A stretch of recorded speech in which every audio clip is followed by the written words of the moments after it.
Okay, we're going live now.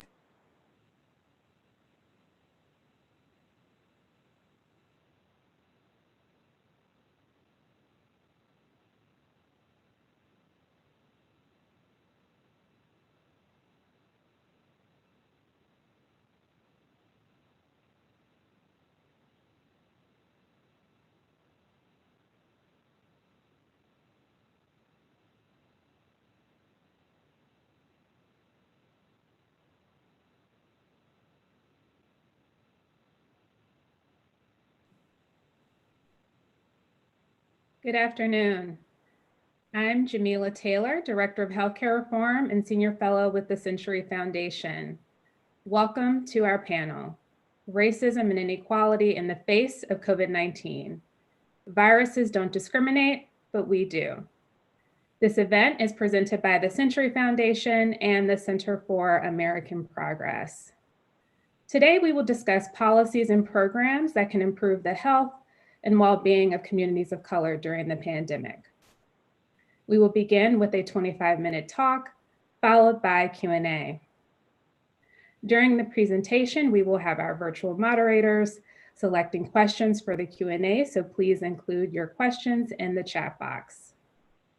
If you have additional comments or troubleshooting issues, please place them in the chat box as well, and we will do our best to address them. A recording of this event will be made available on our website within 48 hours. Now on to the discussion. I am really delighted to have a group of some of the most brilliant minds working to address the disparities in both the health and economic outcomes associated with the COVID-19 pandemic. Before we get started, I do want to share some of what we know about COVID-19 and the impact on people of color, and much of it is quite jarring. Based on available data, African Americans are about 2 to 3 times more likely to die of COVID-19 than white Americans. Native Americans and tribes across the country face major shortages in medical supplies, PPE, and testing kits. And while the immigrant population has also been disproportionately hit by COVID-19, the undocumented have, for the most part, been left out of federal response efforts. People of color are also bearing the brunt of the pandemic recession, where they make up an overwhelming share of essential workers and those working on the front lines, but generally lack access to paid leave, experience income inequality, and are struggling to support themselves and their families. Despite claims that the economy is now starting to make a shift in the right direction with the creation of 2.5 million jobs last month, less than half of Black adults now have a job. The conversation today will be grounded in some of these themes and not only discuss what is driving the health and economic challenges for people of color, but also present concrete solutions on how to address them. On our panel today, we have Danyelle Solomon, Vice President for Race and Ethnicity Policy with the Center for American Progress, Dr. Joia Crear-Perry, founder and president of the National Birth Equity Collaborative, and Derrick Beetso, General Counsel for the National Congress of American Indians. Thank you all for being here. So I'm going to start off the discussion with a question to Dr. Joia Crear-Perry. Joia, we know that racism and inequality are ingrained within every structure and institution in the United States. They did not start with COVID-19, and unfortunately, they will not end with it. How are we seeing racism manifest in the provision of COVID-19 related health care, both in terms of access to services and health outcomes? Well, first, Jamila, thank you so much, Dr. Taylor, for inviting me to be a part of this very important panel. I'm honored and appreciate you very much. And my distinguished co-panelists, I'm just honored to be a part of this discussion. So first, we need to balance and think about what the term racism means. I had the pleasure of doing and the honor and privilege of doing anti-racism trainings. And what we realized is that people don't know what the term means. And so that's why when we talk about how it's impacting our health, there's a disconnect.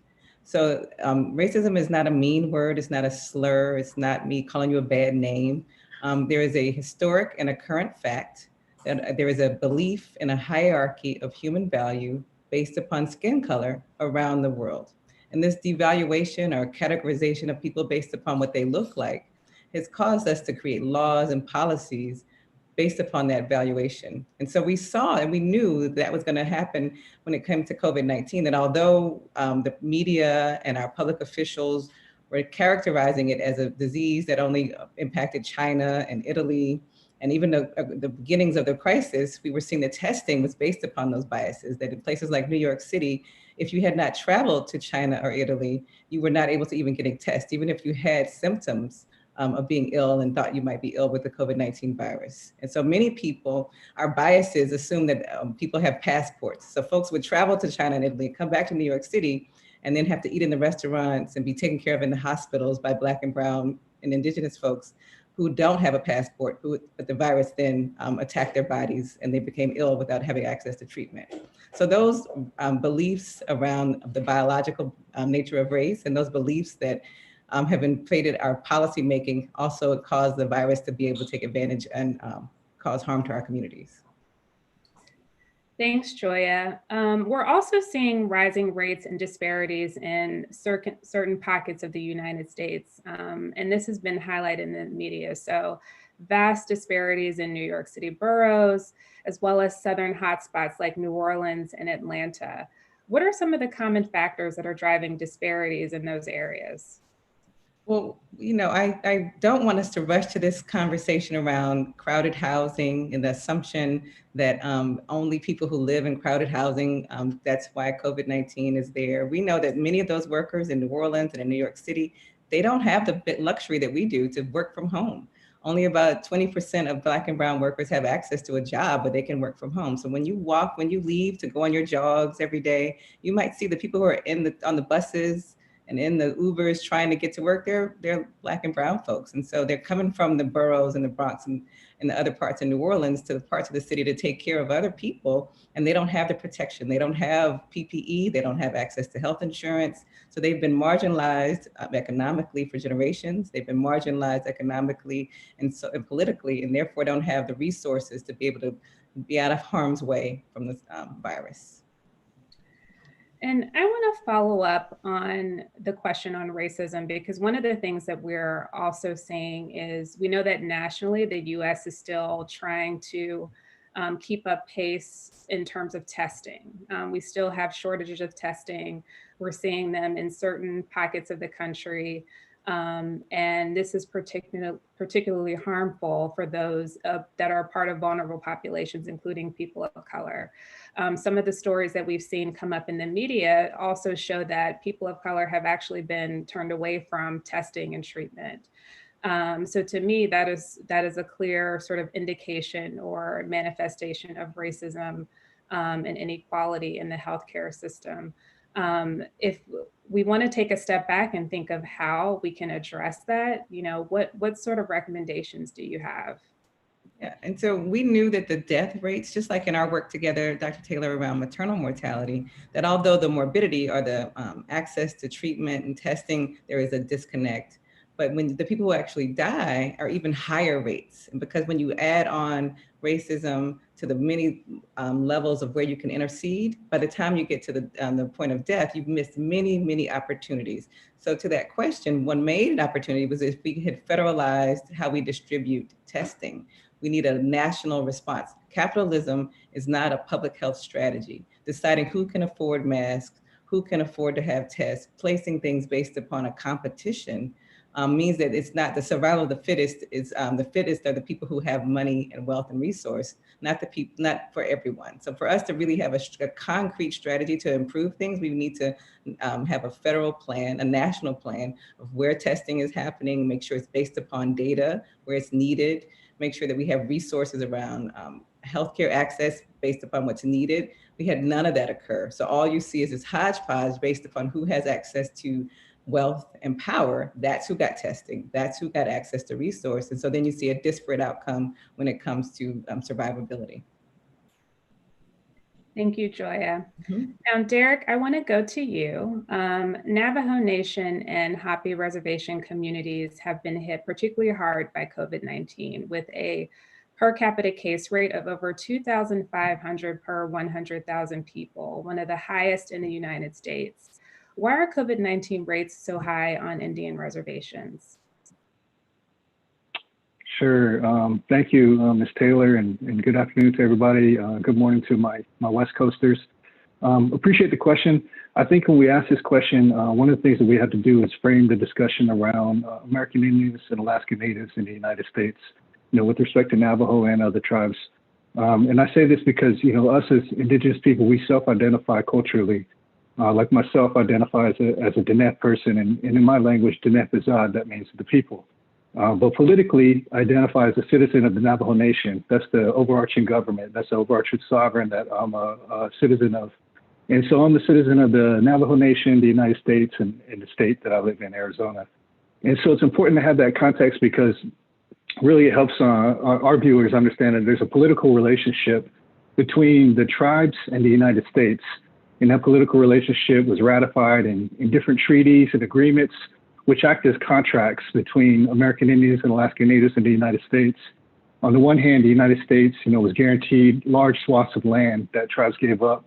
This land was put aside for non-Indian settlement and for national parks and what have you. But on the other side, the tribes were guaranteed such things as safety, health and welfare, education, all of those things that make up a permanent homeland for present and future generations. And so when we look at the COVID pandemic, it's really kind of this marker that basically identifies all the shortcomings in those commitments and obligations that the United States had towards tribes. Really, they fell short since the first agreement was signed. They've been falling short on their trust obligations to Indian tribes. In federal Indian law, we call it the trust obligation or the trust relationship. And you can see, a whole bunch of different case law in the United States Supreme Court and federal district courts that talk about breach of trust cases. And what that's getting at is these guaranteed contracts that guarantee certain rights the tribes have been violated and breached. And, we can look at healthcare specifically. In 2017, the U.S. Commission on Civil Rights released a report called the Broken Promises Report. And it was this broad report that kind of looked at socioeconomic issues affecting Indian tribes in the United States, and in particular looked at healthcare. And, just by way of example, the average amount of money that the United States spends on Indians within the Indian healthcare system is just over about $3,000 per person. Now, nationally, outside of Indian country, that number is around $9,000, $9,500. And so it's almost 3 times the amount spent on individuals outside of Indian country than on actual Indians, despite this treaty relationship, this trust relationship that tribes have. And when you couple that, lack of spending with, also replacing traditional foods and traditional lifestyles for tribal people, what you have is a population that's more susceptible to things like heart disease and diabetes and asthma. And that puts us smack dab into, I guess, the percentage of the population that's more susceptible to COVID-19. And so when you add that with the fact of, if we're talking specifically about Navajo Nation is about the size of West Virginia for the viewers that are listening and watching. And so it spans, parts of New Mexico, Arizona, and Utah, but there's really only 5 hospitals and healthcare units throughout the whole area. And so you have lack of access to healthcare, you have underfunded healthcare facilities, and you really have kind of the perfect storm for the pandemic, having these negative effects on tribal folks. And I checked this morning on the Navajo Nation's COVID-19 website, and right now, Navajo is sitting at just over 6,000 positive cases and about 290 deaths. And per capita, that has surpassed New York City, which for those listeners know, in the United States, New York City was really hard hit, but per capita Navajo Nations are a little bit higher. Nationally, I think 2% is what Native Americans make up in the United States, but they account for 5% of deaths from COVID-19. And if you look at more targeted areas throughout the United States, such as New Mexico, for instance, Natives make up about 11% of the population in New Mexico, but account for about 43% of the deaths. And so a lot of that, gets back to those broken promises and that trust relationship not being met by the United States. Thank you so much, Derrick. And we know that there has been funding, in addition of funding going to the Indian Health Service and targeted funding for these communities based on some of the response packages that have come down from Congress. Is Navajo Nation able to, reap the benefits of that funding? Is it going directly to your communities? Are people able to have better access to services and testing because of that funding? Sure, I think so. So the funding was passed in the CARES Act package, And it was supposed to go out, towards the end of last month. And some of that funding has been wrapped up in litigation for a whole host of other reasons. And so the tribes, themselves are still in a battle with the U.S. Department of Treasury for full release of that funding. And just so you know, it's about $8 billion that's supposed to go out to all of Indian country, and that's over 570 tribes in the United States. And so each nation gets a percentage of that funding. But like I said, the full funding hasn't been released. But the funding is one thing. I think there are a bunch of structural infrastructure issues that kind of rise to the top when we talk about the pandemic. Indian country, in large part, we have a lot of reservations that don't have access to clean water. You don't have running water, you don't have drinking water, you don't have safe wastewater disposal, things of that nature. You have, substandard housing that don't have adequate kitchens or plumbing facilities. So all of these different things kind of weigh into that. So when you talk about funding, that's one end of the equation, but you still have to put that funding into programs and different type of infrastructure development that take time to work for the people on the ground. And so, testing has improved. I noticed you mentioned testing at the beginning, but there are these structural inefficiencies in Indian country that still need to be addressed. Navajo Nation, like I said, is the size of West Virginia, but there are only 11 grocery stores, right? And so when you talk about access to food, right, a lot of us in this pandemic have got into this mode where, we're telecommuting if we had the opportunity to do so, and we're going to the grocery store down the street to get supplies and then coming right back home and then using that in our day-to-day life. But for Navajo people throughout the reservation, if you only have 11 grocery stores on the reservation, it's definitely a food desert, and it makes it a little bit harder to make those trips to the grocery store and get those basic needs that you need to help the community to survive through this pandemic. I could talk about telemedicine not really being an option and distance learning not really being an option because telecom itself is kind of limited in Indian country. So funding is definitely something that tribes appreciate, but I think it's also trying to get to that practical solution, which creates a lot of different infrastructure development that frankly should have been happening, over the past 150 years. But we are seeing kind of a perfect storm of all those things coming together to create the current situation that we see. Well, thank you. And as you were sitting there sort of going over some of the infrastructure issues and challenges, access to running water, even some of the issues around food insecurity, those are also some of the same situations that we see folks experiencing in other parts of the country. This is true in some urban pockets of the country, rural areas.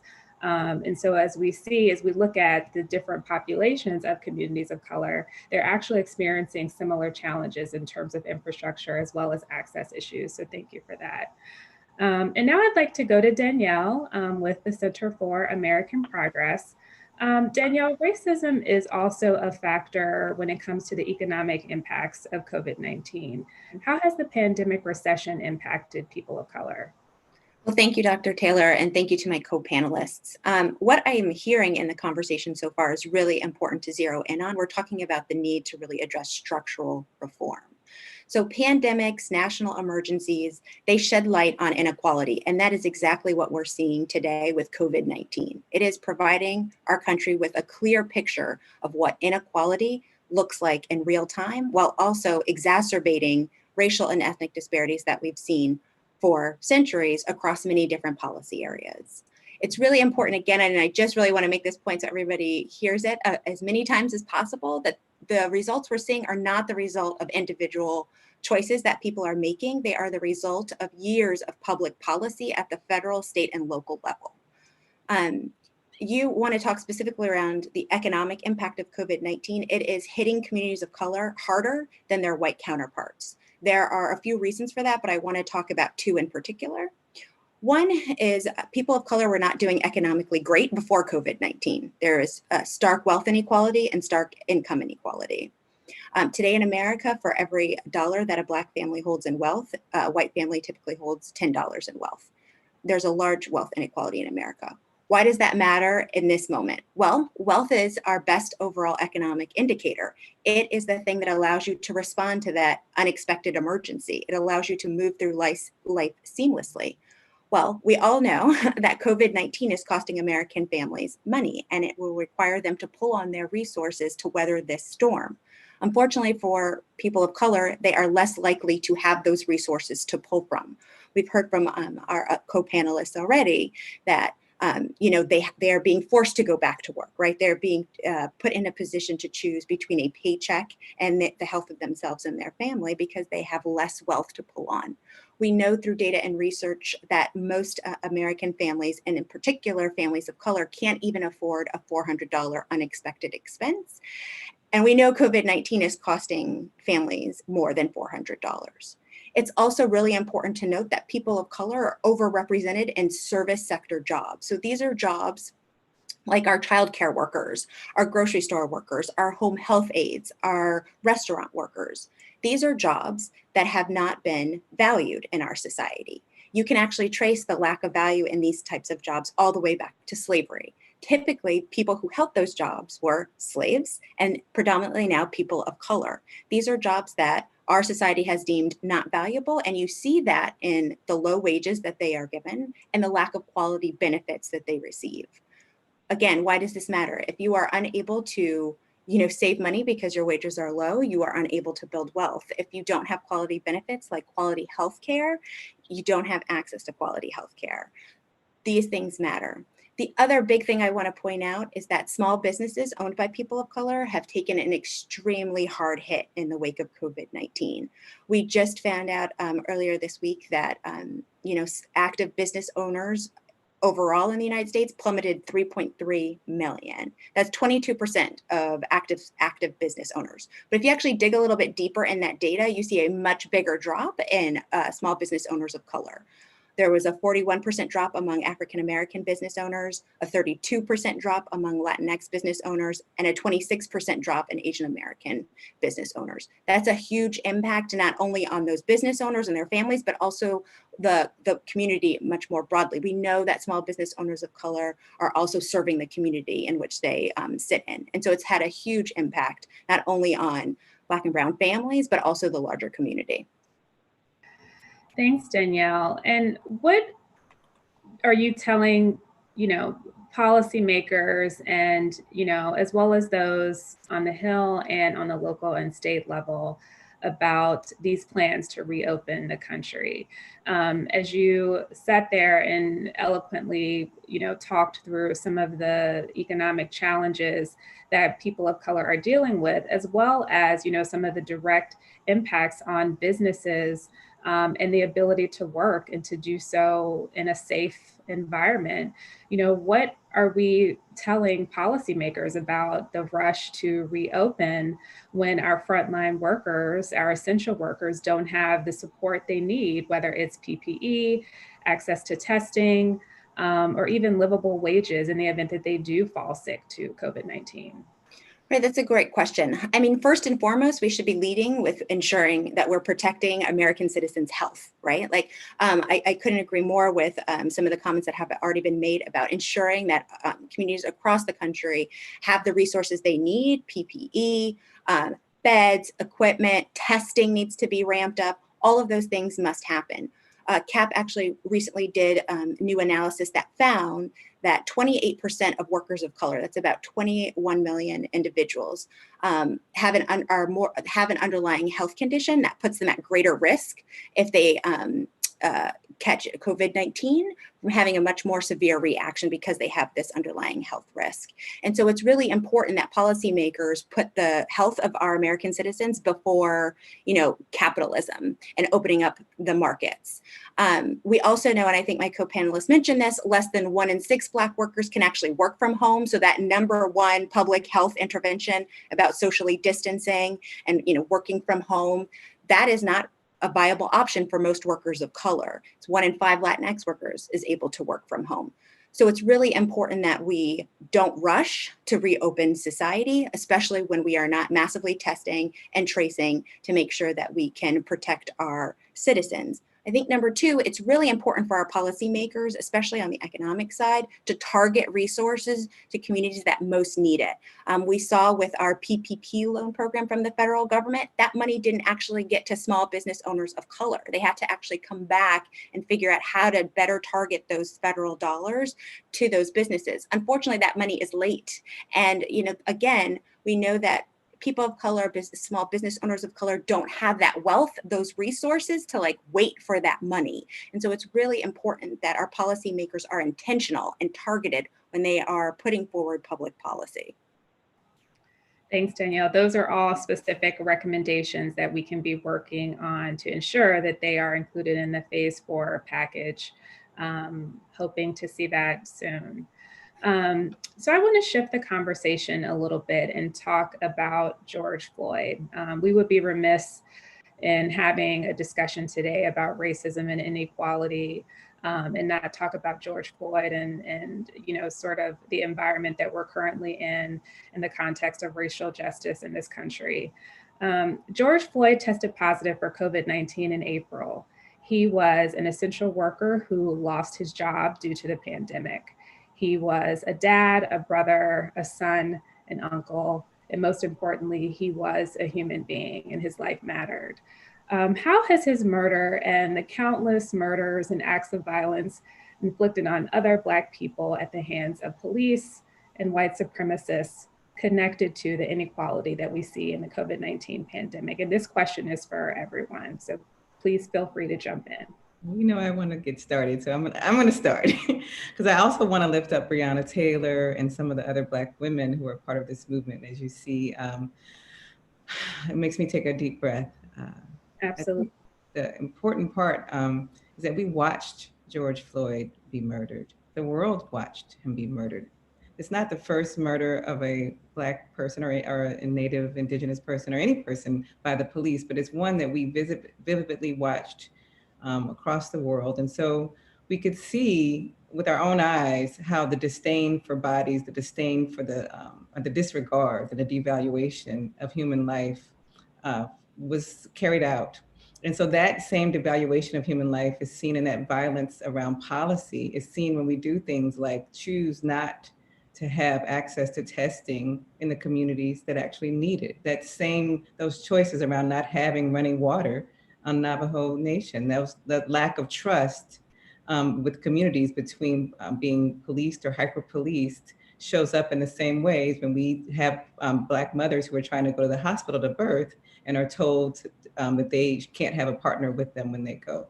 That same devaluation is across all of those moments. And how my field of medicine has been used for generations to support and uphold white supremacy and racism is you see things like the police officer as he has his knee on George Floyd's neck saying, oh, I think he has excitement disorder or delirium.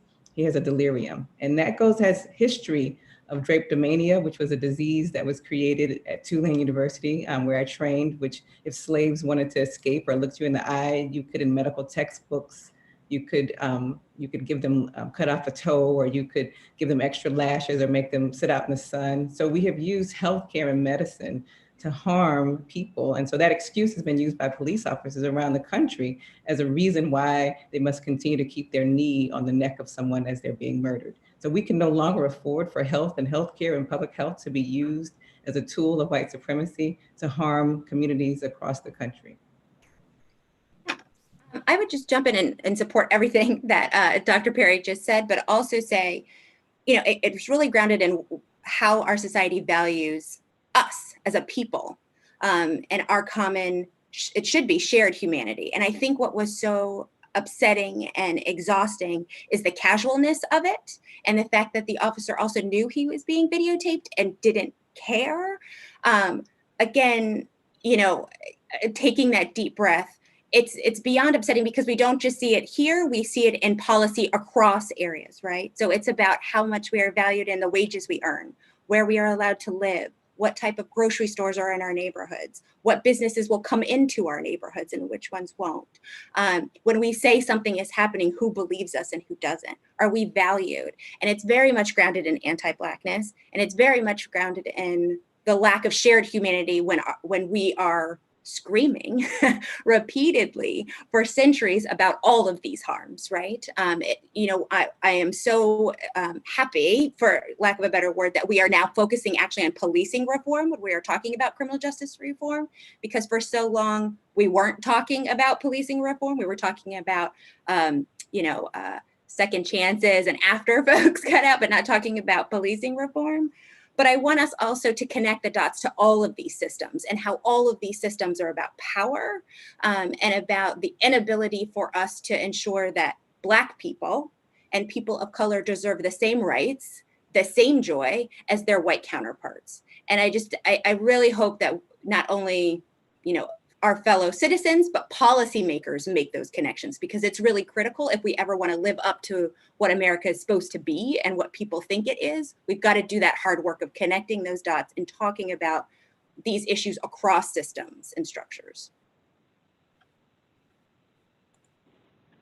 Yeah, I appreciate that. And I would just co-sign everything that my co-panelists said. And I'll start first by saying Black Lives Matter.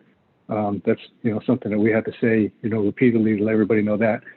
Second of all, for cultural reasons, I have not watched the video. We're not allowed to take those types of things in, but I don't have to watch the video to understand the gravity of the situation and what's going on right now. And I think when the Native community, saw this happening, it definitely resonates through our community, because we have, a lot of issues in border towns that are very similar to the George Floyd issue. We have a lot of issues in towns with heavy Indian populations where this type of thing happens, all the time.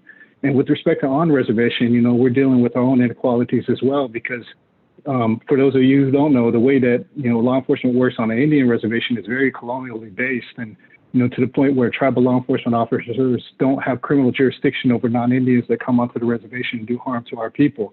There are limited circumstances where we do have small types of jurisdiction over certain circumstances and certain fact patterns, but generally we don't have jurisdiction over non-Indians that come and harm our people. So all of this discussion about law enforcement reform, I think is well overdue. I think, this type of discussion is going to lead to hopefully a better place, for all of our different communities. And so, as the Native community is just trying to be as supportive as we can in this, and definitely trying to work with our partners to try to see how we can further the ball here. So appreciate it. Thank you so much. All very impassioned responses to that question. I think it's time for us to move into Q&A. As a reminder, our Q&A moderator is standing by to select questions from the Q&A chat box. So if you have not already placed them there, now is the time to do so. And I'm going to pass it over to our Q&A moderator. Thank you. And these questions come from both the Q&A chat box and from the Eventbrite RSVPs. Our first question is, how can healthcare practitioners address these inequities in their practice and bring these anti-racist conversations to the workplace? And so I like to start by saying that we weren't trained to believe and understand that race is a social and political construct. So it's actually a lot and really important for healthcare providers to spend some time really unlearning some of the things that we were taught in medical school. And I'm going to speak in the I. I was taught in medical school in the Deep South in the late 90s by my embryology professor that there were three types of folks: Mongoloid, Negroid, and Caucasoid. And of course, even back then, I was an organizer, and my classmates, we organized to get the professor who was teaching that fired. But the point of that story is that there are many, many healthcare providers who've been misinformed, who we were taught things that were not, they were fake news. Black folks have known about fake news, and Indigenous folks have known about fake news for a long time. This is not a new conversation for us. So the first thing healthcare providers can do is read things outside of what we were taught in medical school. Anthropology, sociology, other fields, political science, they've known that race is a social and political construct for a long time. We have not embedded that in how we practice medicine, and so we still treat race very biologically. So we still do things like when a pandemic is coming to this country, we decide because race is biology, we don't need to keep up with race on our forms that are from the CDC because it's not going to matter. But the truth is, it's always going to matter as long as we make policies in a culture that devalues Black and brown people. So the first thing healthcare providers can do is get education and unlearn some of these things that we did. We didn't learn that Marion Sims was the founder of modern gynecology in my field of OBGYN. That's not taught in our OBGYN classes. It's not taught to medical students or residents. So we have no framing of how we were founded with a belief by a person who was traveling around the world, around the United States with 3 Black women who were enslaved, doing surgeries on them without anesthesia and creating the Sims retractor and not having any, and then putting in textbooks that they couldn't feel pain. And so therefore people still today who are practicing medicine believe that we have thicker skin. I am Black. You see me, I have my fro and my Black skin. That has nothing to do with my kidney function. It has nothing to do with my lung capacity. And all those are still things that we do inside of healthcare. So we have to fight inside of our own system to replace race as a risk factor and replace it with racism. Because once we do that as a community, as a healthcare community and a public health community, then we can actively work on strategies to end racism. Because what we currently do by making Blackness be the risk factor, just like if we were to make being the smoker the risk factor instead of smoking, when we do that, we then focus only on Black people and fixing them and doing things like second chances, like Danyelle said earlier, without fixing criminal justice or the police environment. So our job is to really start naming racism instead of race as a risk factor for health outcomes. Great, thank you, Joia. Next question. How can we get and advocate for better data by race and ethnicity at the state and local level? Great. I think this one would go to either Joia or Danyelle. How can we advocate for better data at the state and local level? Yeah, I'm happy to start, and then others should interject. I mean, first and foremost is talk to your legislators. You need to be, talking with your legislators to say this is important and explain why it's important. You can't really fix a problem if you don't have good data. We talk about this also on policing reform, right? We lack data, and data, especially disaggregated data, can better inform the policy response that you need to actually get to the root cause of the problem. And so I would say talking with your local officials is critical to actually getting this type of data collected. And I'll turn it over to my other panelists to talk about how we collect better data from the healthcare perspective.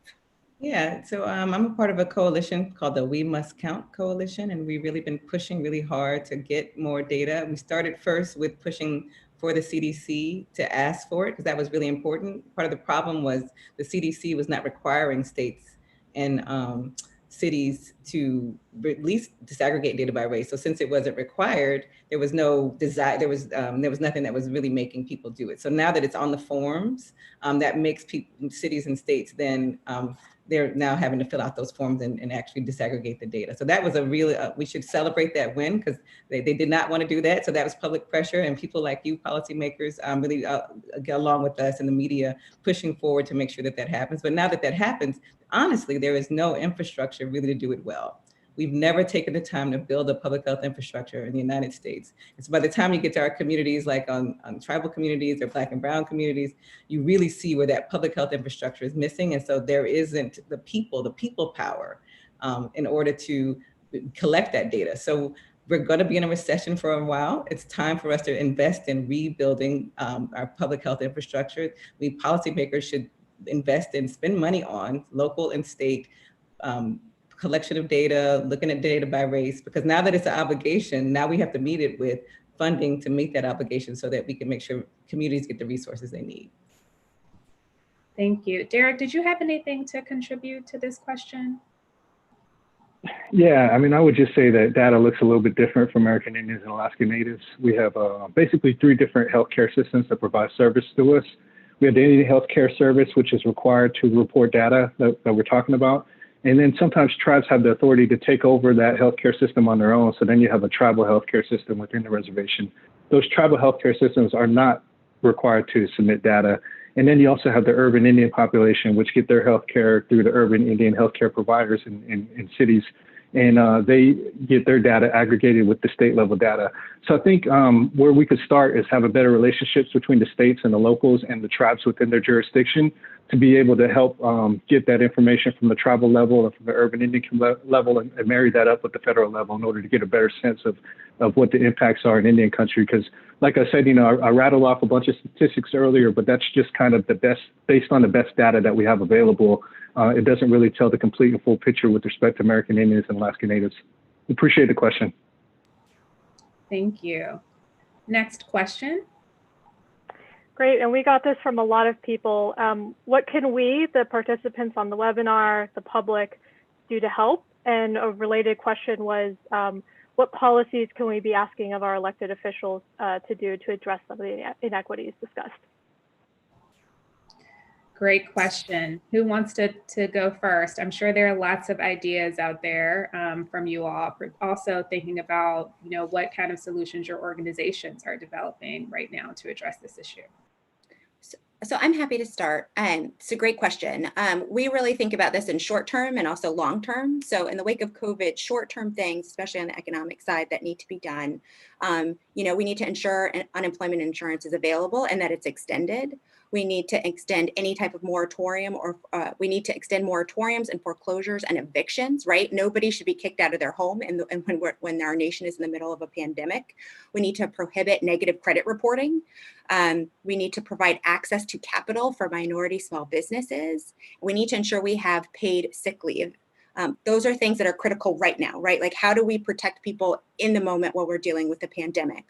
Long term, it's really important that folks pay attention to those root causes that no one has really wanted to spend that time and work on. And we at CAP are really spending some time on looking at what big, bold policy solutions could get at root causes of the outcomes that we see. The team that I run at CAP has been spending a lot of time looking at the racial wealth gap and putting forward policy ideas that will shrink or close the gap.